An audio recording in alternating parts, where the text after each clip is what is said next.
నేను ఈరోజు బైబిల్ పాఠం కానీ బైబిల్ లేకపోతే ఏదైనా బైబిల్లోంచి ఒక అంశం అట్లా కాదు, కానీ నేను ప్రోత్సహింపబడిన ఒక వాక్యము, నేను ప్రోత్సహింపబడిన ఒక విషయము, ఒక సత్యాన్ని నేను తెలుసుకుని ఆ సత్యం ద్వారా నేను ప్రోత్సహింపబడి నా విశ్వాసం ఇంకొంచెం బలపరచబడింది. కాబట్టి ఆ సత్యాన్ని నేను మీతో ఈరోజు పంచుకుందాం అనుకుంటున్నాను. మీ అందరికీ తెలుసు నేను డాక్టర్ అని. మీరు ఎంబీబీఎస్ డాక్టర్, ఎండి డాక్టర్. మీకేమనిపిస్తుంది? అక్క డాక్టర్, ఎండి డాక్టర్, హాస్పిటల్లో పనిచేస్తుంది, అక్క ఆరోగ్యం బాగుంటుంది, ఎప్పుడేం కాదని. నా లైఫ్లో మొన్నటి 2023 దాకా, నేను పుట్టినప్పటి నుంచి 2023 దాకా నాకు అనారోగ్యం అనేది తెలియదు. అప్పుడప్పుడు జలుబు, దగ్గు, ప్రెగ్నెన్సీ, దాని తప్ప కొన్ని టెస్టులు తప్ప నాకు అనారోగ్యం అనేది నా జీవితంలో తెలియదు. అలాంటి నా జీవితంలో ఈ సంవత్సరం ఫిబ్రవరి నుంచి ఒక నెలన్నర పాటు కొన్ని అనారోగ్యాలు వచ్చినాయి. బీపీ స్టార్ట్ అయింది. అందరికి సీక్రెట్ చెప్పేస్తున్నా, మీరెవరు చెప్పకండి. బీపీ మొదలైంది. నాకు తెలియలేదు నాకు బీపీ ఉండే అని. అలానే కొన్ని నెలలు గడిచిపోయినాయి. బీపీతో ద్వారా కొంచెం వేరే సైడ్ ఎఫెక్ట్స్ వచ్చినాయి. అది ఇంకా నేను కోలుకుంటుండగా ఇంకొక నాకు ఇన్ఫెక్షన్ వచ్చేసింది, నిమోనియా అయిపోయింది. అది కూడా నేను ఎక్స్పెక్ట్ చేయలేదు. 2 యాంటీబయాటిక్లు వేస్తారు, అన్నీ చేశారు. ఇదన్నీ ఏ సమయంలో అంటే, సాగర్ అన్న యుఎస్ వెళ్ళారు ఫిబ్రవరి నెలలో. ఆ నెల నేను, పిల్లలు, మా డాడీ నాతో ఉన్నారు. మమ్మీకి కూడా నా దగ్గర రావడానికి సమయం కుదరలేదు, ఎందుకంటే మమ్మీకి వేరే కమిట్మెంట్. ఇంకొక మా చెల్లె, వేరే చెల్లె, సొంత చెల్లె కాదు, మా పిన్ని చెల్లె మా మమ్మీ దగ్గర ఉండే, తనకు కూడా నిస్సహాయ పరిస్థితి. మా మమ్మీ కూడా నా దగ్గర వచ్చి ఉండడానికి లేదు. నేను, మా 2 పిల్లలు, డాడీ, మేము 4 ఉన్నాం. సో నాకు అప్పుడే బీపీ స్టార్ట్ అయింది. నేను తీసుకోలేకపోయినా. తర్వాత నాకు నిమోనియా అయిపోయింది, కొంచెం చాలానే ఎక్కువ ఉండే. తర్వాత మరి వెంటనే ఫుల్ కడుపు పాడైపోయింది, ఫుల్ డయేరియా. నా లైఫ్లో నాకు ఎప్పుడు అంత డయేరియా కాలే. నిమోనియాతో ఇంకా నేను కోలుకుంటున్నా. అందులోపల మరొకసారి ఇన్ఫెక్షన్ అయింది. 1.5 నెలలో, మీకు తెలుసు నేను లెంట్ సీజన్లో కొంచెం ఎక్కువ రాలేదు చర్చికి, ఇంకా ఆ టైంలో నాకు కొంచెం బాగాలేదు. ఇవన్నీ అయింది. నేను బాగా డిస్టర్బ్ అయిపోయినా. ఎందుకు అయి ఉంటాను? నేను డాక్టర్, నాకు ఏది రావద్దు, నాకు ఎట్లా వస్తుంది అని మేబీ నా మైండ్లో అలా ఉంది. ఇన్ని సంవత్సరాలు నాకు లేని ఈ సంవత్సరం నాకు వచ్చింది, ఇది ఎట్లా అనుకుంటామే. కానీ నేను ఎందుకు భయపడ్డానంటే, ఇది నా చేతుల్లో ఉంది అనుకుంటాం. డాక్టర్ తన ఆరోగ్యం కాపాడుకోవచ్చు కదా, ఇన్ఫెక్షన్ రాకుండా చూసుకోవచ్చు కదా. లేదు, నా చేతిలో, నా జీవితంలో ఏమి లేదు. మీ జీవితంలో, మీ చేతిలో ఏది లేదు. ఈరోజు ఏం జరుగుతుందో నాకు తెలియదు. ఇప్పుడు నెక్స్ట్ గంటలో ఏమవుతుందో నాకు తెలియదు.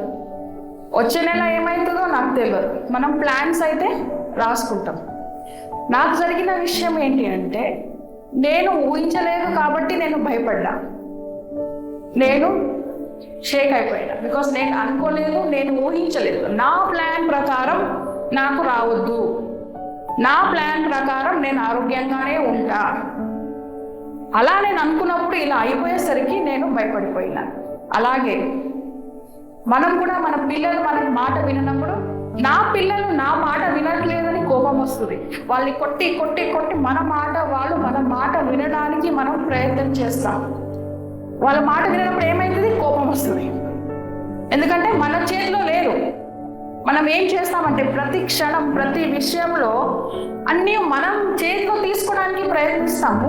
అప్పుడు మనం ఏం అవుతుంది? నిరుత్సాహపడతాం, భయం వస్తుంది. ఏది మన చేతిలో లేదు. It is a mystery. మనమందరం మిస్టరీ థ్రిల్లర్ సినిమాలు చూస్తాం కదా, నెక్స్ట్ టైం అవుతుంది, ఓ వీడా సంపింది, ఈయన అట్లా ఇట్లా. మనకి ఒక మిస్టరీ స్టోరీనే అవసరం లేదండి. మన జీవితమే ఒక మిస్టరీ. మన జీవితమే ఒక మిస్టరీ స్టోరీ. అంటే సస్పెన్స్ కల స్టోరీ. రేపు ఏమవుతుంది, వచ్చే సంవత్సరం ఏమవుతుంది, 10 సంవత్సరాల తర్వాత ఏమవుతుందో తెలియదు. కరోనా గురించి తెలిసిందా ఎవరికైనా? ఎప్పుడైనా ఎక్స్పెక్ట్ చేసినామా కరోనా వస్తుందని? అది ఒక మిస్టరీ. సో మనం తిరిగి చూసినప్పుడు ఒక్కొక్క స్టెప్ అన్ని మిస్టరీ అయినప్పుడు ఏమవుతుందంటే మనము షేక్ అయిపోతాం. రెండు, మన జీవితం గురించి ఏమవుతుందో తెలియనప్పుడు జరిగేవి రెండు విషయాలు. రేపు ఏమవుతుంది మన జీవితంలో, నా చేతిలో ఏమీ లేదు, నేను నిస్సహాయకురాలు, నేను అనుకున్న ప్రకారం ఇది జరగట్లేదు, నేను ఇట్లా అనుకోలేదు, ఇట్లా అయింది. ఇట్లా అయినప్పుడు రెండు విషయాలు జరగవచ్చు. ఒకటి ఆందోళన, అంటే యాంగ్జైటీ, టెన్షన్, అది నాకు జరిగింది. రెండోది నేను తర్వాత చెప్తా. మొదటిగా ఏమవుతుందంటే యాంగ్జైటీ అవుతుంది. యాంగ్జైటీ అంటే ఆందోళన ఎప్పుడు జరుగుతుందంటే, నా జీవితం భారం నేను నా భుజాల మీద మోసుకుని, నా జీవితంలో రేపు నువ్వు ఈ సంఘటన జరగాలి. 10 సంవత్సరాల్లో ఏమనుకుంటాం, 16 yearsకి 10th అయిపోవాలా, 10th అయిపోయిన తర్వాత ఇంటర్ అయిపోవాలా, ఇంటర్ పాస్ అయిపోతుంది, ఇంటర్ పాస్ అయిపోయిన తర్వాత డిగ్రీ అవుతుంది, లేకపోతే డాక్టర్, లేకపోతే ఇంజనీర్, లేకపోతే ఏదో ఒకటి అవుతుంది. ఇన్ని సంవత్సరాల్లో పెళ్ళి అయ్యాలా, పెళ్ళి అయిపోయిన వెంటనే పిల్లలు ఉండాలా, భర్త బాగుండాలి, అత్త అసలు ఏం సమస్య పెట్టకూడదు, మామ సంబంధం లేకుండా ఉండాలి, భర్త మంచిగా సంపాదించాలి, నేను సంపాదిస్తాను, నా పిల్లలు మంచిగా ఉంటారు, నాకు అనుకున్న పిల్లలు ఒక ఆడబిడ్డ ఒక మగపిల్ల పుడతాడు, ఆడబిడ్డ మంచిగా చదువుకోవాలి, మగబిడ్డ చదువుకోవాలా, వాళ్ళు ఉద్యోగం చేయాలి. ఇది నా లైఫ్ స్టోరీ నేను రాసుకుంటున్నా. అది నేను అనుకున్న ప్రకారం. అనుకున్నప్పుడు ఏమవుతుందంటే, దాన్ని సాధించడానికి నేనేం చేస్తానంటే, మంచి సంబంధం రావాలని పడి ఎక్కువగా టెన్షన్ తీసుకుని ఆరోగ్యం అంతా పాడు చేసుకుని ఏదో ఒకటి చేస్తాం. పిల్లలు బాగా చదువుకోవాలి. నా కొడుకు నేను డాక్టర్ అవ్వాలి అనుకున్నాను, వాడు డాక్టర్ అయ్యేదాకా వాడికి అన్ని ట్యూషన్లు పెట్టి, వాడేమో స్పోర్ట్స్ మెన్, ఆ బాబు ఏమో స్పోర్ట్స్లో టాలెంటెడ్. నేను అనుకున్నది ఏంటంటే, నా కొడుకు డాక్టర్ అవ్వాలి, నేను వాడిని ట్యూషన్లు పెట్టి అన్ని ఎగ్జామ్లు రాపించి వాడిని డాక్టర్ చేపిస్తా.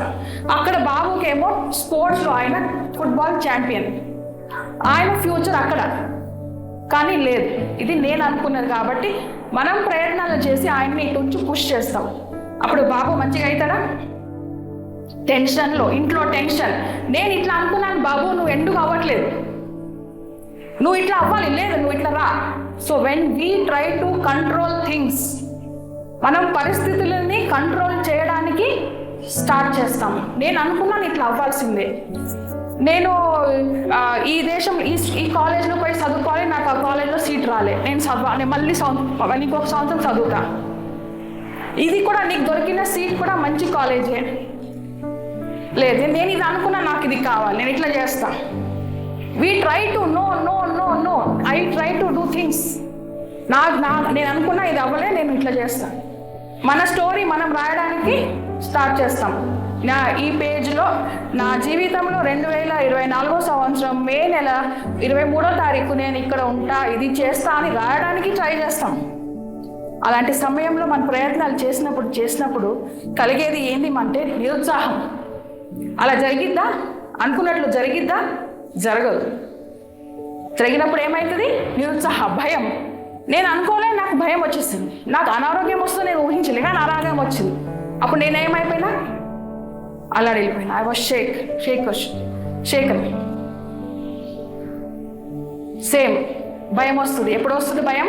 నేను అనుకున్న ప్రకారము, నేను చేస్తున్న ప్రయత్నాల ప్రకారము నాకు అనుకున్నది రానప్పుడు, ఇట్లా అనుకుని పరిస్థితికి వచ్చినప్పుడు, మనం అనుకోలేదు ఇలా వస్తుంది, అప్పుడు నాకు అనారోగ్యం వస్తుందని నేను అనుకోలేదు. నాకేం కలిగింది? భయం కలిగింది. రాత్రుల్లో నాకు నిద్ర రాలే, నాకు భయం, ఆందోళన వచ్చింది, డిసప్పాయింట్ అయిపోయినా. I was greatly disappointed.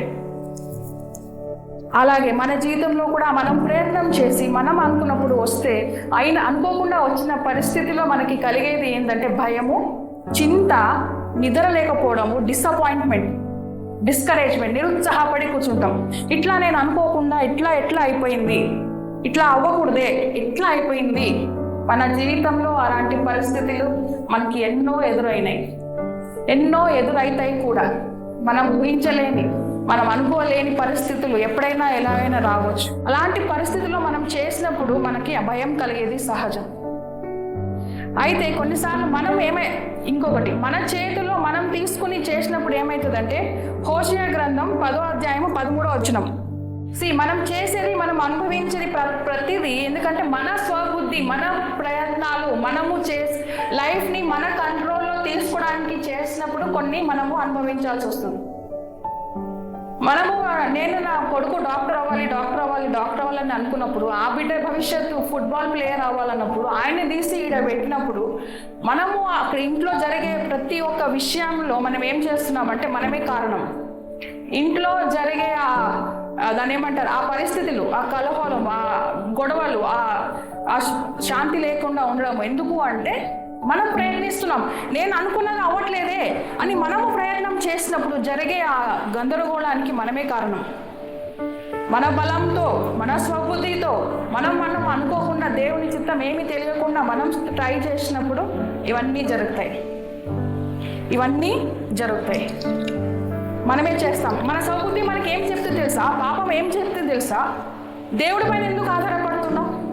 నువ్వు చెయ్యొచ్చు కదా, నీకు కెపాసిటీ ఉంది కదా. నేను అనుకున్నా, నేను డాక్టర్, నేను చూసుకోవచ్చు కదా అనుకుని ఉంటానేమో. కొన్ని రోజులు నేను నాకు బీపీ ఉందని నాకు సంవత్సరం తర్వాత తెలిసింది. నేను ఇది కాదేమో అనుకున్నా. సంవత్సరం లేట్ అయిపోయింది నాకు బీపీ నాకు ఉందని తెలుసుకోవడానికి. నా స్వబుద్ధి నేను చేసుకోవడానికి ట్రై చేసిన. ఆయన చిత్తం ఏదో, ఆయనకు అప్పుడు నేను ఆరోగ్యం అడిగింటే, అప్పుడు నాకు ఫస్ట్ టైం బాలినప్పుడు నేను ఆరోగ్యం అడిగింటే, నాకు స్వస్థపరిచిన అడిగింటే, అసలు నాకేం అవ్వదని నేను అనుకున్నప్పుడు నేను ఆయన దగ్గర ఎట్లా ప్రార్థన చేస్తాను? నాకెప్పుడు సమస్యలే రావు, నేను అనుకుందే అవుతుంది అనుకున్నప్పుడు మనం ఆయన దగ్గర ఎట్లా పోతాం? నా శక్తి నాకు చాలు, నా సమర్థత నాకు చాలు అని నేను అనుకున్నప్పుడు నేను దేవుడి దగ్గర సహాయం ఎందుకు కోరుతాను? ఎప్పుడు మనము కోరము. ఎందుకంటే మన పాపం ఏం చేయడానికి మనకి ప్రయత్నిస్తుందంటే, దేవుని దగ్గర పోకుండా, ఆయన బలం మీద ఆధారపడకుండా, మన బలం మీద, మన స్వశక్తి మీద ఆధారపడడానికి మనకి పాపం తీసుకెళ్తుంది. నువ్వు చేయగలుగుతావు, నువ్వు చేసుకో, ఇంకొన్ని రోజులు బీపీ తగ్గిపోతుందేమో అని స్వబుద్ధి, మన శక్తిలోనే మనం డిపెండ్ అయిపోయి, మన కెపాసిటీ మీదనే నేనే చేయగలుగుతా. ఇంట్లో పరిస్థితి బాగాలేనప్పుడు మనమే చక్కబెట్టుకుని కాదండి. దేవుని సన్నిధి, ఆయన చిత్తం తెలియకుండా, ఆయనని ప్రార్థన చేయకుండా, ఆయనకి సహాయం అడగకుండానే మనమే సాల్వ్ చేసుకుంటే అట్లనే ఉంటుంది ఆ సమస్య. ఆయన యొక్క కృపని అడగకుండా, ఆయన సహాయాన్ని మనం అడగకుండా మనము ఎప్పుడు ఆ పని మనం చేయడానికి పోతాము, అది ఇంకా గందరగోళమే అవుతుంది. కానీ అది ఇంకా గుడి సరళం కాదు, గుడి ఇంకా చిక్కునే పడుతుంటుంది మనమే మన సొంతగా జ్ఞానంతో చేయడానికి పోతే. అయితే రెండో విషయం, మన జీవితం మనం అనుకున్నట్టు లేనప్పుడు, మన కంట్రోల్లో లేదు అని మనకు అనిపించినప్పుడు రెండు విషయాలు అవుతుందని చెప్పిన. ఒకటి భయం. అది ఎప్పుడైతుందంటే దేవుని మర్చిపోయినప్పుడు మనకి భయం, యాంగ్జైటీ, ఆందోళన కలిగిద్ది. రెండో విషయం ఏంటి అంటే రిలీఫ్. నా జీవితం నా కంట్రోల్లో లేదు అని అనుకున్నప్పుడు రెండో విషయం మనకి రిలీఫ్ ఎప్పుడు అవుతుందంటే, సమాధానం, రెస్ట్, విశ్రాంతి ఎప్పుడు దొరుకుతుందంటే దేవుని జ్ఞాపకం చేసుకున్నప్పుడు. అంటే గాడ్ రిమెంబరింగ్.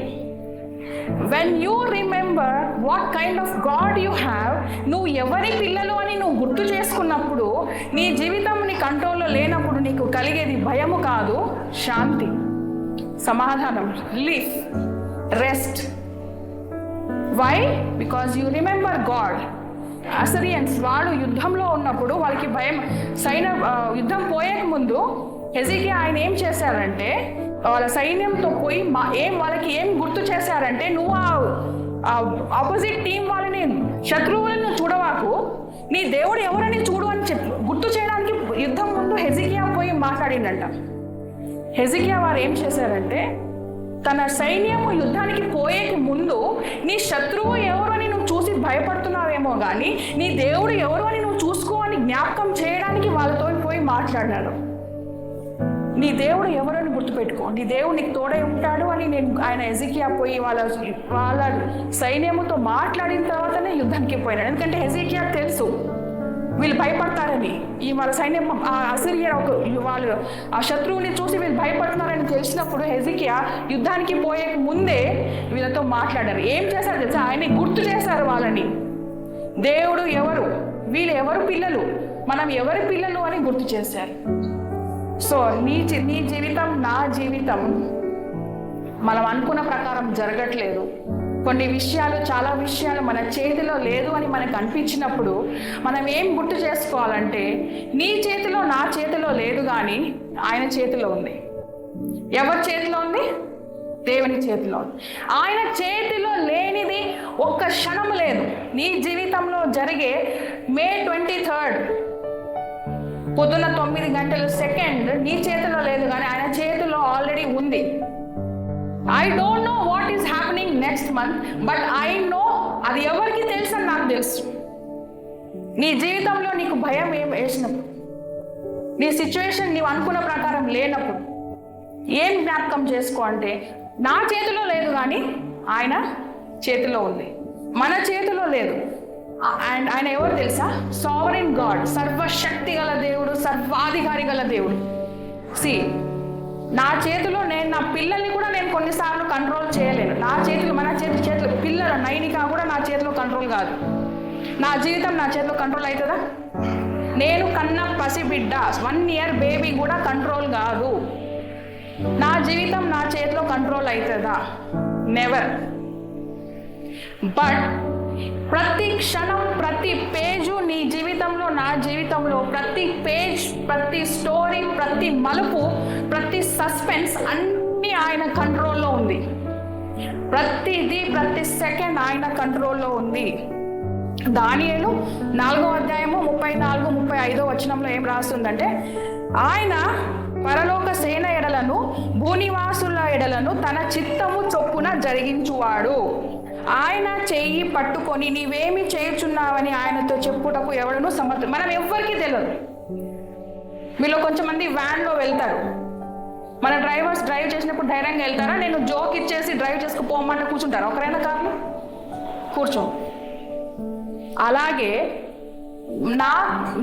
నీ జీవితంలో నేను కంట్రోల్లో పెట్టుకుని నడిస్తే మన జీవితం మనకి మంచిగా అనిపిస్తుందా?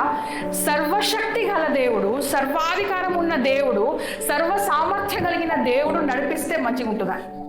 ధైర్యం ఏది మనకి? Yes, remember. మొత్తం ఏంటంటే remember. When we remember who is our God. Hezekiah ఏం చేశాడంటే, వాళ్ళ సైన్యానికి నీ దేవుడు ఎవరు అని ఆయన జ్ఞాపకం చేశాడు.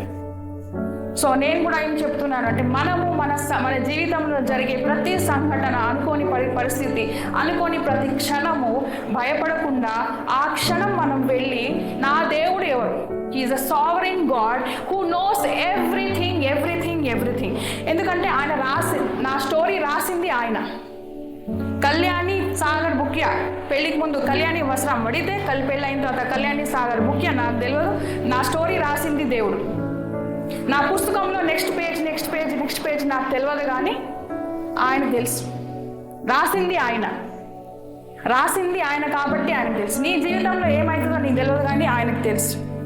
ఎన్నడూ నీకు నాకు అది మిస్టరీ, ఆయనకు అది మిస్టరీ కాదు. నీకు నాకు చీకటి, నా భవిష్యత్తు నాకేంటో నాకు తెలియట్లేదు, నాకు కనిపించట్లేదు, అది నాకు చీకటి, కానీ అది ఆయనకి వెలుగు. ఎందుకంటే దానియేలు 2వ అధ్యాయము 22వ వచనంలో ఏమన్నారు అంటే, ఆయన మరుగు మాటలను, మర్మమూలను బయలుపరచువారు. ఎలాంటి విషయంలో? మరుగు మాటలను, మర్మమూలను బయలుపరచును. అంధకారములోని సంగతులు ఆయనకు తెలియను. వెలుగు యొక్క నివాస స్థలము ఆయన యొద్ద ఉన్నది. వెలుగు ఎక్కడుంది? ఆయన దగ్గర వెలుగు ఉంది. ఆయనకు చీకటి కనిపిస్తుందా? ఆయనకి ఏమైనా చీకటి ఉందా? నీకు నాకు చీకటి, నా భవిష్యత్తు నాకు తెలియదు, నాకు చీకటిగా అనిపించవచ్చు, కానీ అది ఎవరికి కనిపిస్తుంది? అన్ని మర్మ మూలాలు ఎవరికి తెలుసు? నీకు నాకు మర్మం, మిస్టరీ, సూపర్ మిస్టరీ నాకు తెలియదు. ఇప్పుడు పిల్లలు ఇంకా ఇప్పుడు చదువుకుంటున్నారు. మీకు సంగీత్ మీకు లైఫ్ పార్ట్నర్ ఎలా వస్తుందో తెలుసా? పిల్లల ఎగ్జామ్స్, మీరు ఎగ్జామ్ రాస్తున్నారు, ఏ కాలేజ్, ఏ స్కూల్, మార్క్స్ ఎంత వస్తుందో తెలుసా? It is all mystery. But be assured, it is safe in God's hand.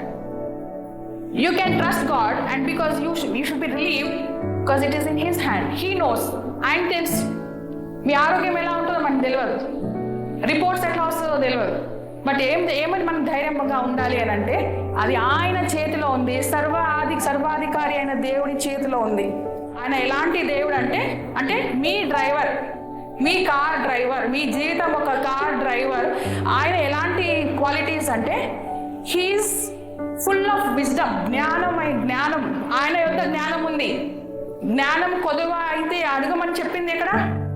బైబిల్లో. ఎవరికి అడగాలి? జ్ఞానం కొదవనైతే దేవునికి అడగాలి. ఎందుకంటే ఆయన దగ్గర జ్ఞానం ఉంది, ఆయనే నీకు జ్ఞానం ఇస్తాడు.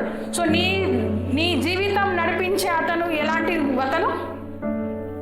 జ్ఞానం గల దేవుడు. జ్ఞానం ఆయన వద్దకు ఉంది. ఆయన ఎలాంటి అతను అంటే లిమిట్లెస్ పవర్, సర్వశక్తి గల, ఆల్ మైటీ గాడ్, ఓమ్నిపోటెంట్. ఆయన సమస్తము చేయగలిగిన దేవుడు. I can do all things through Christ who strengthens me. ఆయన యేసుక్రీస్తు ద్వారా సమస్తము చేయగలనని ఉంది. నేనే యేసుక్రీస్తు ద్వారా అన్నీ చేయగలిగినప్పుడు నా దేవుడు ఎలాంటి దేవుడు? ఎంత సర్వశక్తి గల దేవుడు! అలాంటి దేవుడి చేతిలో నా జీవితం ఉంది, నా జీవితం నడిపిస్తుంది. అలాంటి సర్వశక్తి గల దేవుడు, సర్వ జ్ఞానానికి మూలమైన దేవుడు.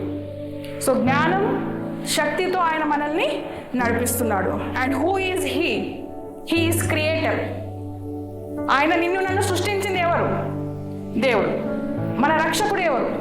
ఆయన. మనల్ని రక్షించే అతను ఆయన. మనల్ని సృష్టించింది ఆయన. ఇప్పుడు మనం ఒక ఏదో ఒక ఇన్వెన్షన్ చేస్తాం, ఒక ఈ ఫోన్ ఎవరో, మైక్రోఫోన్ సంబడి ఇన్వెంటెడ్, ఎవరో దీన్ని కనుగొన్నారు. ఆయనకు అన్నీ తెలుసు. ఇక్కడ ఏమవుతుందో మెకానిజం, ఇక్కడ ఏమవుతుంది, ఇక్కడ అన్నీ తీసి ఆయన మళ్ళీ పెట్టవచ్చు. ఎందుకంటే సృష్టించింది ఎవరు? సో నిన్ను నన్ను సృష్టించింది ఎవరు? దేవుడు. ఆయనకు తెలుసు నాకేమంటే భయం, నాకేమంటే దిగులు, నాకేమైతే ఏమవుతుంది అన్నీ ఆయనకు తెలుసు. సో ఎప్పుడేమైనా అయితే రిపేర్ చేసుకోవడానికి ఆయన ఉన్నాడు. సో ఎప్పుడు కూడా నిరుత్సాహపడకుండా మనం గుర్తు చేసుకోవాల్సింది ఏంటంటే, సర్వశక్తి గల దేవుడు, సర్వసామర్థ్యం కలిగిన దేవుడు ఆయన. అంతేకాదు ఆయన సర్వ జ్ఞానం కలిగిన దేవుడు. అండ్ ఆయన సృష్టించిన దేవుడు. ఏమంటారంటే ఇక్కడ చూడండి, కీర్తనలు 139. యెహోవా నీవు నన్ను పరిశోధించి తెలుసుకొని ఉన్నావు. సో ఈ కీర్తన బెస్ట్. అసలు మీ గురించి ఎప్పుడైనా మీకేమైనా తెలియకపోతే, మన గురించి ఎవరికి ఎక్కువ తెలుసో, ఏమేమి తెలుసో అన్నీ ఈ కీర్తన చదువుకోవాలి. నేను నెక్స్ట్ ఏం మాట్లాడుతానో నాకు తెలియదు, కానీ నా నోట ఏ మాట వస్తుందని దేవుడికి తెలుసు.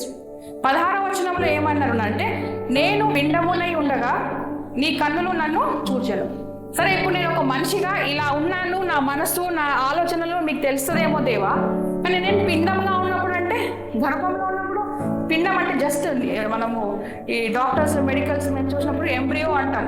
అప్పుడే బేబీ కడుపులో పుట్టింది అన్నప్పుడు 4 సెల్లు, 1 సెల్, 8 సెల్లు, అలానే పిండం గర్భంలో. అప్పుడే నువ్వు నా గురించి నీకు అన్నీ తెలుసు. ఇప్పుడు తెలియదా నీ గురించి దేవుడికి? తెలియదా దేవుడికి? He knows. మనము నీ తల్లి గర్భంలో నువ్వు పుట్టక ముందే నీ బుక్ మొత్తం ఆయన దగ్గర రాస్తుంది, page page page page. He knows what you need. నేను ముందు ఇంకా కంటిన్యూ చేస్తాను, చెప్తాను ఎందుకు ఆయనకి తెలిసితే ఏమవుతుంది అని చెప్తాను. ఆయనకి తెలుసు అని అయినప్పుడు నీకేం కావాలో ఆయనకి తెలియదా? ఆయన ఈ పేజ్లో కళ్యాణికి అనారోగ్యం ఉన్నప్పుడు ఆమెకి ఏం సహాయం కావాలో దేవుడికి తెలియదా? నాకు ఇవ్వలేదా? నాకు ఇచ్చాడు. నేను చెప్తా, నాకు ఎలా సహాయం కలిగించాడో కూడా నేను చెప్తా. ఏ ట్విస్ట్ వస్తుంది, ఇది నేను ఎక్స్పెక్ట్ చేయలేదే దేవుడా, నా లైఫ్లో ఇది నేను ఎక్స్పెక్ట్ చేయలే, ఈ మలుపు ఎట్లా వచ్చింది, నేను ఇట్లా పోతాను అనుకోలేదు, నేను నా లైఫ్లో అనుకోలేదు, నేను ఈరోజు ఎప్పుడైనా నా జీవితంలో నేను కూర్చొని ఆలయంలో ప్రవచిస్తానని నేను ఎప్పుడు అనుకోలేదు. నేను డాక్టర్ అయి పేషెంట్ని ట్రీట్ చేస్తా, అన్ని చూసుకుంటానే అనుకుని ఉంటానేమో, కానీ అసలు నేను అనుకుంది నేను పైలట్ అవ్వాలని. మీ తెలియదు స్టోరీ నాది. నేను పైలట్ అవ్వాలనుకుని మా డాడీకి నేను పైలట్ ఫామ్ అంతా నేనే ఫిల్ చేసి పోస్ట్ చేయమని చెప్తే, ఎన్నో సంవత్సరాల తర్వాత నేను జోకి చెప్పినప్పుడు నేను పైలట్ అవ్వాలనుకున్నా, కానీ నేను సెలెక్ట్ కాలే అంటే మా డాడీ అప్పుడేం చెప్తాడంటే, నేను పోస్టే చేయలేదమ్మా అన్నాడు. నేను రాసింది అప్లికేషన్, మా డాడీ పోస్టే చేయలే. నేనేమనుకున్నా నేను పైలట్ అవ్వాలి, నేను అప్లికేషన్ మా డాడీకి ఆ పేపర్లో అప్లికేషన్ ఫామ్ తీసుకుని ఎంబీబీఎస్ చేసే ముందు ఫామ్ ఫిల్ చేసి మా డాడీకి ఇది పోస్ట్ చేయ డాడీ అని ఇచ్చి, నేను వెయిట్ చేసి అలసిపోయి నేను మళ్ళీ ఎంబీబీఎస్ ఎండి అయిపోయి అట్లా నా స్టోరీ ఇట్లా మలుపు తిరిగింది. అప్పుడు మా డాడీ ఏమంటారంటే, నేను పోస్టే చేయలేదు ఈ లెటర్ అంటారు. So that is what not. ఇట్లా ఇది నేను ఊహించలేదు నాకు నా జీవితం నేను ఇలా అవుతుందని. నా జీవితంలో ఈ మలుపు, మీ జీవితంలో జరిగే మలుపు, మీ జీవితంలో జరిగే వాట్ సస్పెన్స్. నీకు నాకు సస్పెన్సే కానీ ఆయనకు సస్పెన్స్ కాదు. అండ్ ఇది ఎందుకు ఇలా చేశావు దేవా, ఇది కరెక్ట్ కాదు కదా దేవా అడగడానికి ఎవరికి మనకి హక్కు లేదు. ఇక్కడ రాశారు చూడండి, దానియేలు 4:35. నా లైఫ్లో నేను పైలట్ అవ్వాలనుకున్నాను, ఎందుకు నాకు పైలట్ చేయలే నేను అడిగేది నాకు ఏ హక్కు నాకు అసలే లేదు. నేనేమన్నా అనుకుంటే అది ఏమైపోయేదానో నాకు తెలియదు. I don't know what would have happen. అదొక మిస్టరీ. అయితే ఏమి జరిగిందో అది రైట్ అని చెప్పడానికి ఏంటంటే హోషేయ గ్రంథము 14వ అధ్యాయము 9వ వచనం. ನಾನು ಈ ಸಂಗತಿಗಳ ವಿಚಾರ ವಿವೇಚಿಸುವುದು బుద్ధిమంతులు వాటిని గ్రహించు. ఏదైనా యెహోవా మార్గములు చక్కనివి, నీతిమంతులు దాన్ని అనుసరించి నడుచుకుందరు కానీ తిరుగుబాటు చేయవారి దారికి అది అడ్డము కనుక వారు దోచులు. దేవుడు చేయవన్నీ చక్కనివి. దేవుడు ఏం చేస్తాడు? చక్కనిది. నేను ఏదో కోరుకున్నా, నాకు తెలియక, నేను ఊహించక నాకు జీవితంలో ఇట్లా ఈ మలుపు తిరిగింది. కానీ నాకు ఆ సమయంలో నేను ఇంకా డాక్టర్ అయ్యి కొన్ని సంవత్సరాల దాకా నేను బాధనే పడుతుండే, నేను పైలట్ అవ్వాల్సిండే ఇదేందని. కానీ ఆ మలుపు నా జీవితంలో తీసుకొచ్చి జరిగిన మంచిది. అది చేసింది ఎవరు? దేవుడు. ఆయన చేసే కార్యములు మేలైనది, మంచిది. సో ఆయన ఇది రాంగ్, ఇది రైట్ అని చెప్పేది ఎవరికి? మన ఎవ్వరికి కూడా అధికారం లేదు, యోగ్యత లేదు. అండ్ ఆయన చేసే ప్రతి మలుపు, ఆయన మన స్టోరీలో ఇచ్చే ప్రతి ట్విస్ట్ మంచిది. సో మనం ఏం జ్ఞాపకం చేసుకున్నామంటే ఆయన సర్వశక్తి గల దేవుడు, సర్వసామర్థ్యం గల దేవుడు, జ్ఞానమైన దేవుడు, ఆయన మంచి దేవుడు. ఎక్సోడస్ నిర్గమకాండము 34వ అధ్యాయము 6వ వచనం 7వ వచనం చదువుకుందాం ఒకసారి.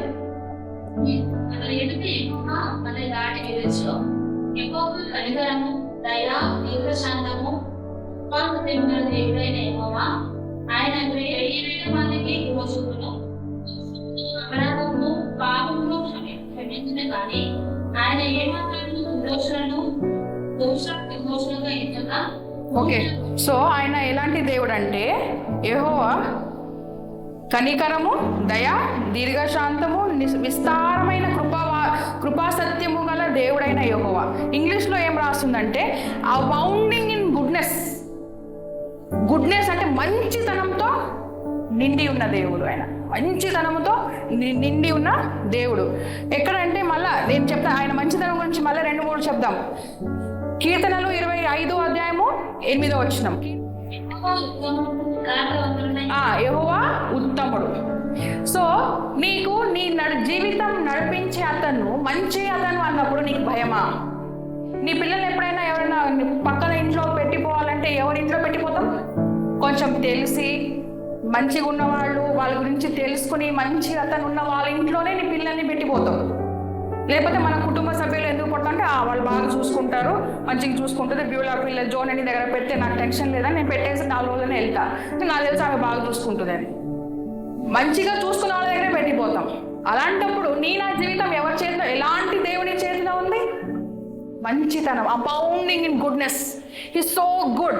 ఆయన nobody is good except God. మళ్ళీ మార్కు సువార్తలో 10:18 ఏమంటారంటే nobody is good except God. దేవుడు తప్ప ఎవరు మంచివాడు కాదు.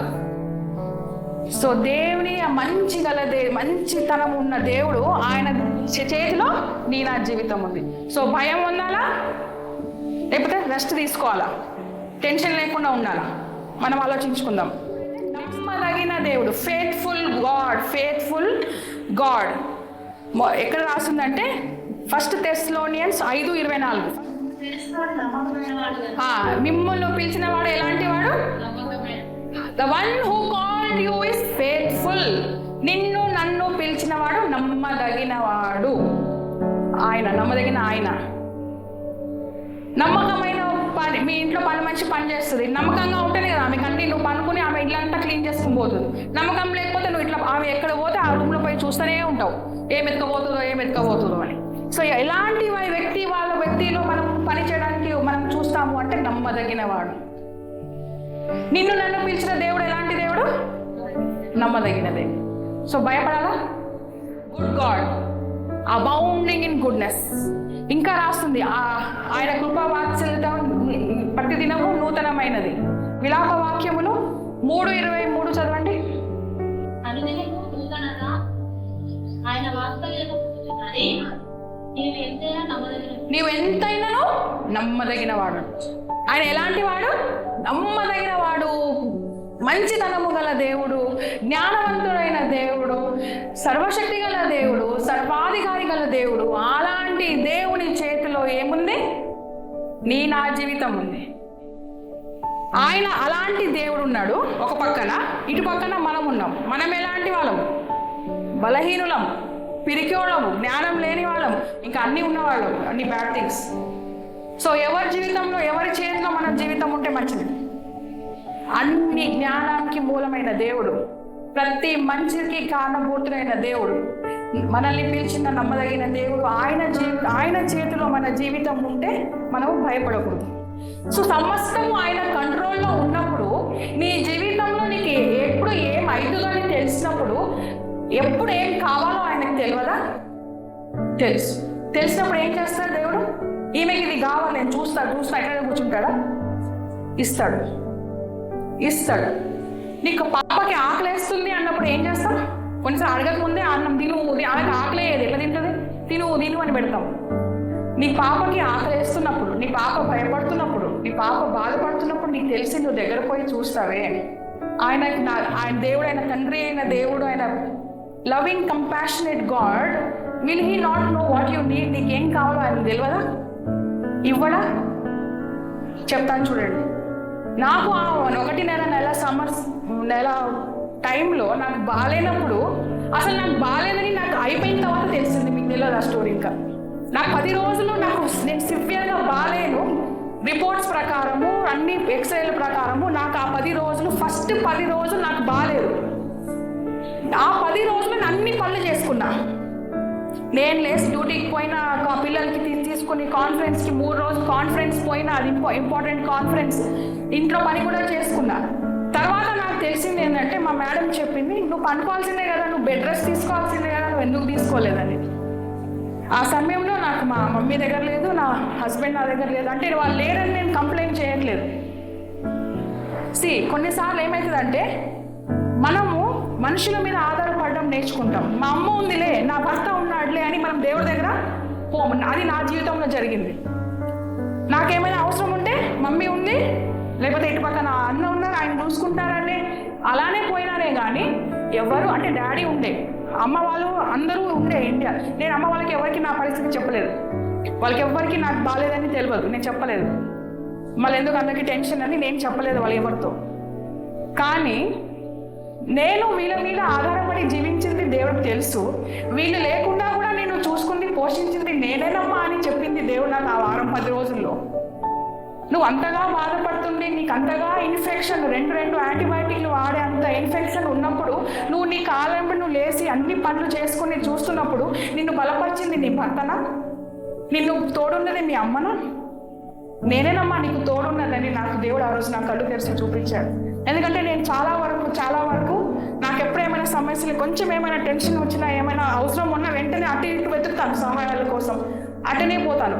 ఎప్పుడు ఇంకా నాకు మితి మీరిపోతుంది, అప్పుడు దేవుడి దగ్గర దిస్ వాజ్ మై టెండెన్సీ అలా ఉండేదాన్ని. ఈ సంఘటన ద్వారా నీకు నీ తండ్రి, నీ తల్లి, నీ భర్త, నీ పిల్లలు కాదు, కానీ నీకు నేను తోడున్నాను, నిన్ను నడిపించింది నేను. సో ఈ ఉదాహరణ ద్వారా నేను మీకు ప్రోత్సహించేది ఏంటంటే, అవును మనకి పక్కన సహాయం అవసరమే, కానీ అన్నిటికన్నా మించిన సహాయము దేవుడు నీకు నాకు తోడున్నాడు. మొన్న అన్న ఈజిప్ట్ పోయినారు. ఆయనకు పోయిన 2 రోజులు ఆయనకు అనారోగ్యం అయిపోయినప్పుడు నేనేమనుకున్నానంటే, నెక్స్ట్ టైం ఈయన ఎక్కడ పోయినా ఈయనంటే నేను పోయి బీపీ మెషిన్లు అన్నీ తీసుకుపోయి ఆయన చూసుకోవాలి అనే ఆలోచన ఒక సెకండ్ తలంపు వచ్చింది. 2వ సెకండ్ ఏమొచ్చిందంటే, అక్కడ పోయినా కాపాడేది నువ్వా దేవుడా? అక్కడ ఆయన ఎంబడి నువ్వు పైసలు ఖర్చు పెట్టుకుని పోయి నేను నీ పర్సనల్ డాక్టర్గా, నీ ప్రతి ట్రిప్ నేను వస్తాను అని అనుకున్నాను. 1 డే అనుకున్నా. అసలు నెక్స్ట్ టైం అన్న బయలుదేరిందంటే నేను ఆయనతో పాటు మొత్తం ఒక చిన్నపాటు అంబులెన్స్ తీసుకెళ్ళిపోయి హాస్పిటల్ తీసుకెళ్దాం అనుకున్నా. అలాంటి ఆలోచనలు కూడా వచ్చినాయి. కానీ నెక్స్ట్ నాకు దేవుడు మాట్లాడింది ఏంటంటే, అక్కడ నువ్వు ఉన్నా నువ్వు లేకపోయినా ఆయన్ని కాపాడేది నేనే. మొన్న కూడా అదే అయింది. ఆయనకు అక్కడ బాగాలేనప్పుడు కూడా నైట్ అంతా ఎమర్జెన్సీ అయినా కూడా నేను చేసింది ఏం లేదు, కానీ యెహోవా దేవుడు నా భర్తను కాపాడాడు. అంత అనారోగ్యంలో కూడా నేను ఆయనకు నువ్వు నెక్స్ట్ ఫ్లైట్ బుక్ చేసుకుని తిరిగి వచ్చేసి, అది అవసరం లేదు ఆ మీటింగ్, నువ్వు పైసలు పోయినా పర్వాలేదు, నెక్స్ట్ నువ్వు ఫ్లైట్ ఎక్కేసి వచ్చే నేను చెప్పానే. కానీ ఆ సమయంలో అక్కడ ఆయనకు సహాయం చేసింది నేను కాదు, కానీ నా దేవుడైన యెహోవా, సర్వశక్తి గల యెహోవా, నమ్మదగిన యెహోవా ఆయన్ని అక్కడ తోడుండి ఆయన స్వస్థపరిచి ఏమంటారు ఏ ముళ్ళు కూడా గుచ్చుకోకుండా కాపాడుకుని ఆయన ఇట్లా చేతుల్లో తీసుకొచ్చి ఇక్కడ క్షేమంగా చేర్చారు. నేనా లేదు, నేను ఇచ్చిన మందులతో కొంచెం బాగా కూడా అవ్వలేదు. ఆయననే కాపాడుతాడు, ఆయననే పోషిస్తాడు. ఆయన ఎందుకు అంటే నీ కథ రాసింది ఆయనే, నీ కథ నా జీవితం నీ జీవితం నడిపిస్తుంది ఆయనే. ఈరోజు కళ్యాణికి బాగుండదు, కళ్యాణికి బాగాలేనప్పుడు ఆమెను చూసుకోవాల్సింది నేనేనని నాకు దేవుడు అన్నీ సమకూర్చి ఇచ్చాడు. నాకు బలము శక్తిని ఇచ్చాడు. అది కొన్ని మామూలుగా చూస్తే అడ్మిట్ అయ్యో బెడ్ రెస్ట్ తీసుకుని చేసే పరిస్థితిలో దేవుడు నన్ను లేసి అన్ని పని చేసుకునే సామర్థ్యం నాకు ఇచ్చిందంటే అది ఎవరు?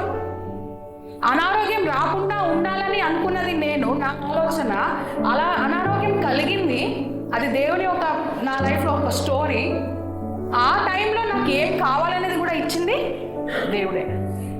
నా జీవితంలో ప్రియమైన మన సహోదరులు, ఎప్పుడైనా మనం అనుకోని పరిస్థితులు వచ్చినప్పుడు నిరుత్సాహపడకుండా మనము పైన చూసి నా దేవుడు ఎవరు అని గుర్తుపెట్టుకున్నప్పుడు ఆయన ఇస్తాడు. ఎందుకంటే ఆయన రక్షకుడు, saviour. He is our saviour. ఎవరు? ఆయన రక్షకుడు. ఎలాంటి రక్షకుడు అంటే తనను తానే శిలువ మీద మరణం అప్పగించుకుని శాపాన్ని ఆ శిక్షని అనుభవించుకుని మొత్తం అంతా తీసుకుని అంత గొప్ప దేవుడు నన్ను వెలపెట్టి కొన్నాడు. ఎలా కొన్నారు? మనల్ని ఊరికే కొనలే, ఆయన వెలపెట్టి తన ప్రశస్తమైన రక్తము కార్చి ఆయన నన్ను కొనుక్కున్నాడు. అలాంటి నన్ను వదిలేసుకుంటాడా? ఎప్పుడైనా వదిలేసుకుంటాడా? మీరు లక్షలు పెట్టి సంపాదించుకున్నారండి ఒక ల్యాండ్, కోర్టు కేసులైనా వేసి నేను గెలుస్తానే కానీ నేను వదులుకోను. అరే నేను మొత్తం కష్టపడి సంపాదించిన ఆ ల్యాండ్ నేను ఎట్లా వదులుకుంటా? అలాగే నా దేవుడైన యెహోవా దేవుడు తన అమూల్యమైన రక్తాన్ని కార్చి కొనుక్కున్నాడు. వదిలేస్తాడా నన్ను? నీ స్టోరీకి నీకు ఏం కావాలో అది ఆయన ఈ సమయంలో ఈ సిస్టర్కి ఇది కావాలి అని తెలుసుకున్న దేవుడు ఇవ్వడా?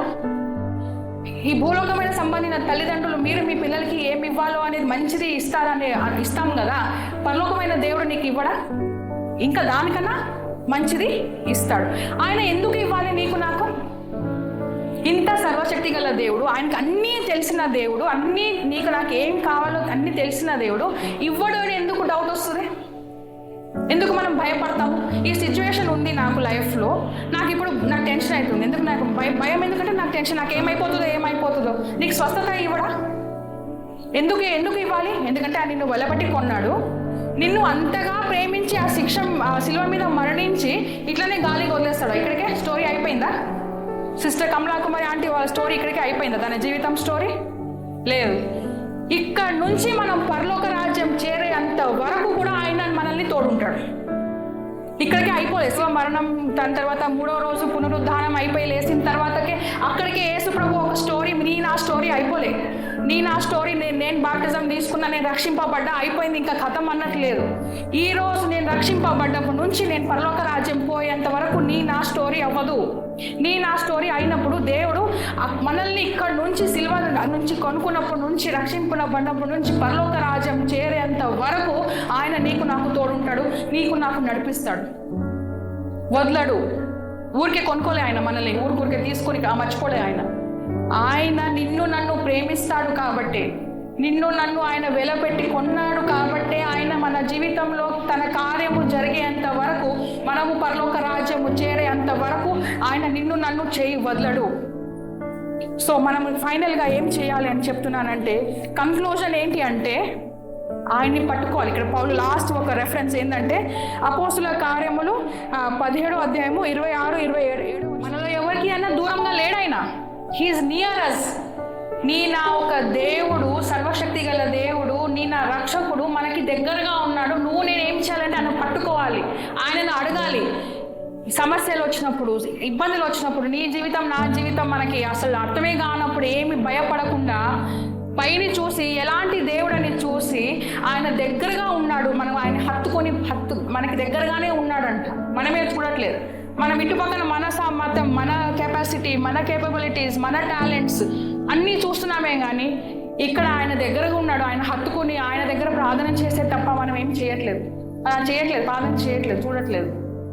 సో ఫైనల్గా మనకి వచ్చే పరిస్థితులు, నీ లైఫ్లో నాకున్న డౌట్స్, మనకు కలిగే అనుమానాలు, నా ఫ్యూచర్ ఎలా ఉంటుందో డౌట్, రేపేమైందో తెలియదు, నా పిల్లలకి మంచి సీట్ వస్తుందో తెలియదు, నా పిల్లలకి మంచి ఒక మంచి భర్త దొరుకుతాడో తెలియదు, మంచి కోడలు వస్తుందో తెలియదు, నాకు మంచి ఆరోగ్యం వస్తుందో తెలియదు, నాకు 40 సంవత్సరాలకి ఇలా ఉంది, 50 సంవత్సరాలకి ఎలా ఉంటుందో అని భయము, ఆందోళన, ఇవన్నీ మనం ఎందుకంటే నా ఆలోచన ప్రకారం పోతే భయం వేస్తుందే కానీ నా ఆలోచనలో వదిలేసి నేను పైకి చూసినప్పుడు గాడ్ రిమెంబరింగ్, హెజికియా తన సైన్యాన్ని దేవుడు గుర్తు చేసినట్లు మనం కూడా ఏం ప్రార్థన చేయాలంటే, దేవా నా కన్నులు తెరువు, నేను నీ వైపు చూడటకు, నీ శక్తిని నేను చూడటకు నా కళ్ళను తెరువు, నా హృదయాన్ని విప్పు దేవా, నీ కృపని నేను చూడటకు నా హృదయాన్ని తెరువు, నా నేత్రాలని తెరువు దేవా, నేను నీ శక్తిని చూడటకు నాకు కళ్ళు తెరువు అని మనం ప్రార్థన చేయాలి.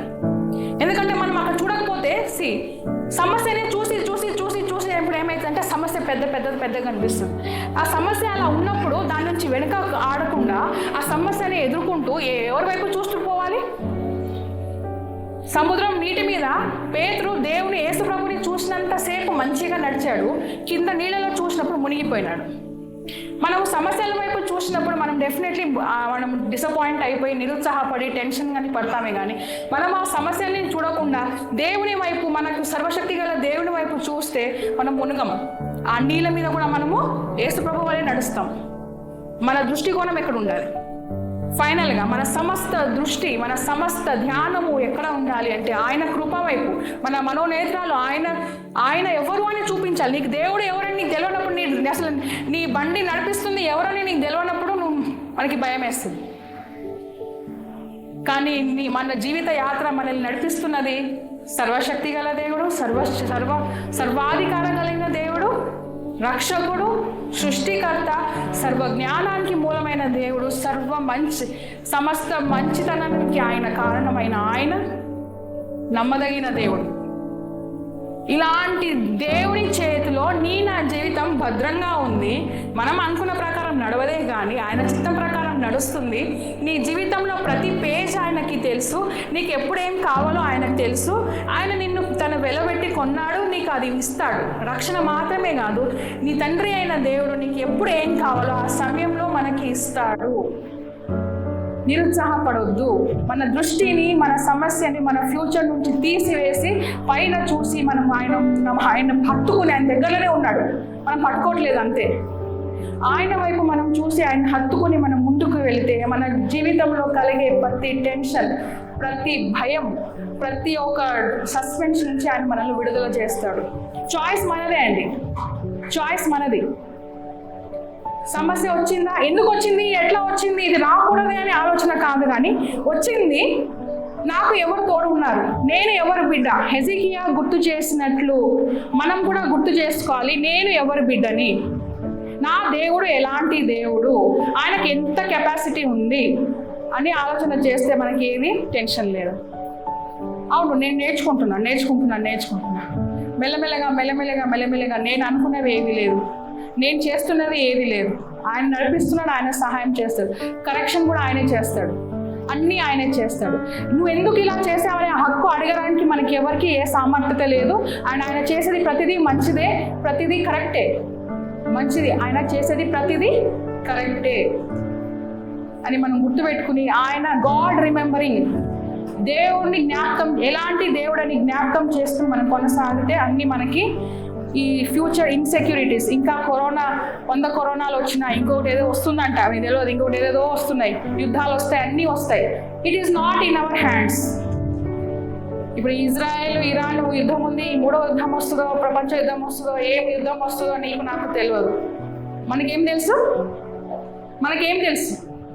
సర్వశక్తి కలిగిన దేవుడు, సర్వసామర్థ్యం కలిగిన దేవుడు, జ్ఞానవంతుడైన దేవుడు, నమ్మదగిన దేవుడు, మంచి దేవుడు మనకి తెలుసు. మన జీవితం ఎవరి చేతిలో ఉందని తెలుసు, ఆయన చేతిలో ఉందని తెలుసు.